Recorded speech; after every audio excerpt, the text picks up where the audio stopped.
बड़वानी में स्वराज एक्सप्रेस की खबर का असर हुआ। शहर के रैन बसेरों में अब व्यवस्थाएं दुरुस्त हो गई हैं। वहीं नगरपालिका सीएमओ कुशल सिंह भी रात के समय खुले में सोने वाले लोगों का निरीक्षण करने पहुंचे। सीएमओ ने बाहर सो रहे लोगों से रैन बसेरों में शरण लेने की बात कही, साथ ही जरूरतमंद लोगों को कंबल भी बांटे। सीएमओ ने जानकारी देते हुए बताया कि शहर के 20 रैन बसेरों में बेड, कंबल, अलाव की उचित व्यवस्था की गई है।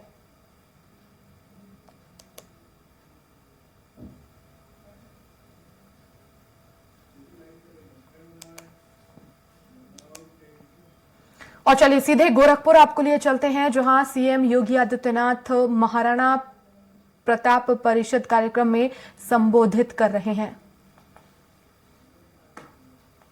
प्रधानमंत्री गरीब कल्याण अन्न योजना की योजना हो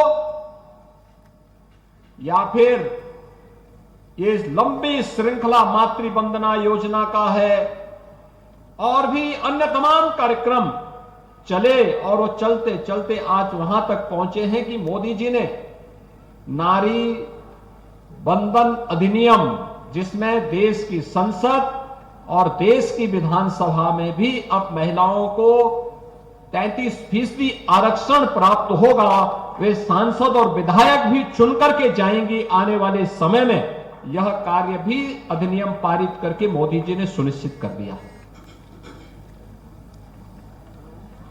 उत्तर प्रदेश में भी प्रधानमंत्री मोदी जी के प्रेरणा से हम लोगों ने अनेक ऐसे कार्यक्रम प्रारंभ किए जिसमें महिलाओं के सशक्तिकरण के लिए उन कार्यक्रमों में मुख्यमंत्री कन्या सुमंगला की योजना भी है, मुख्यमंत्री सामूहिक विवाह की योजना भी है।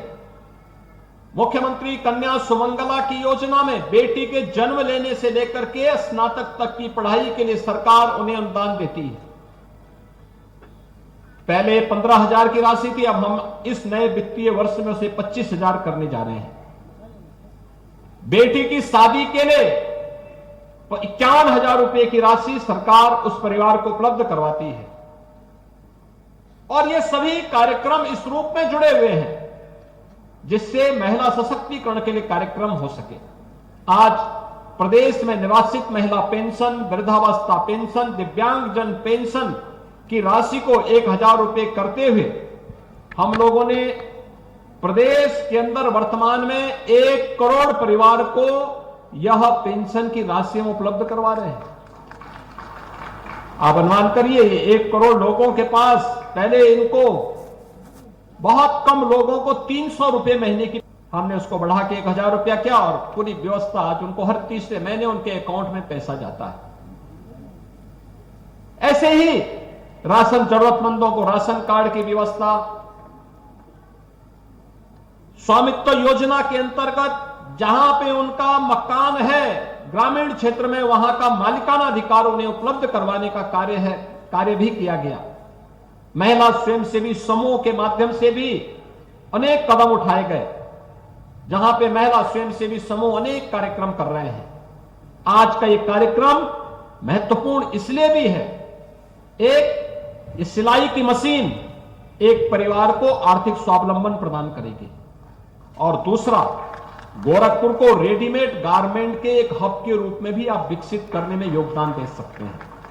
अगर ये सभी मिलकर के एक समूह, अलग अलग समूहों का गठन करके मार्केट से जुड़ जाएंगे, तो मार्केट से कपड़ा मिला, इन्होंने सिलाई की, प्रति नग के हिसाब से उन्हें पैसा मिलना प्रारंभ हो जाएगा। तो इस हिसाब से अगर आप देखेंगे तो हर महिला प्रतिदिन 500 से लेकर के 1,000 रुपए आसानी से कमा सकती है एक ही मशीन से।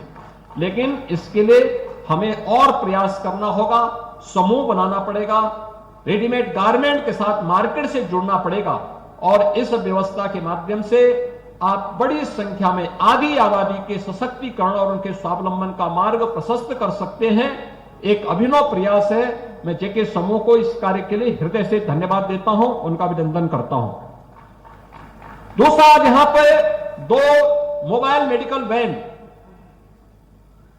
जो हमें आज यहां पर प्राप्त हुई है, जिसमें सुश्री पद्मजा जी ने, जो एमडी और सीओ रही हैं एनएसडीएल की, उन्होंने उसके माध्यम से ये मेडिकल वैन राज्य सरकार को उपलब्ध कराई है। और जब ये 2 मेडिकल वैन का प्रस्ताव मेरे सामने आए तो मैंने उस समय मेरे मन में आया कि वास्तव में ये मेडिकल वैन सभी प्रकार की मेडिकल इक्विपमेंट से लैस है।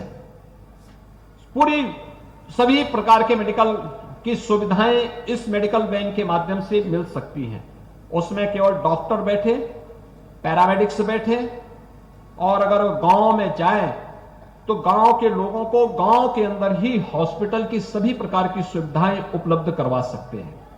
और इस देश से इसके लिए कहां इन मेडिकल वैन को उपलब्ध करवाना है, तो मुझे लगा कि पूर्वी उत्तर प्रदेश के 2 प्रमुख क्षेत्र, एक जिसमें वाराणसी के माध्यम से सेवा भारती पहले से वहां पर इस कार्यक्रम को कर रही है, और वहां पर इस कार्यक्रम के माध्यम से उन्होंने वाराणसी में मुसहर जनजाति से जुड़े हुए लोगों के लिए चंदौली के नौगढ़ के माध्यम से जितने भी जनजातीय समूह हैं उनके बीच में जाकर के सेवा के एक बड़े प्रकल्प को आगे बढ़ाया है।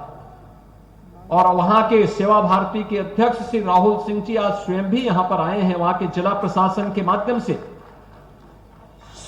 सेवा भारती इस कार्यक्रम को आगे बढ़ाएगी, जो वहां के वनवासियों के बीच में, जनजातीय समुदाय के बीच में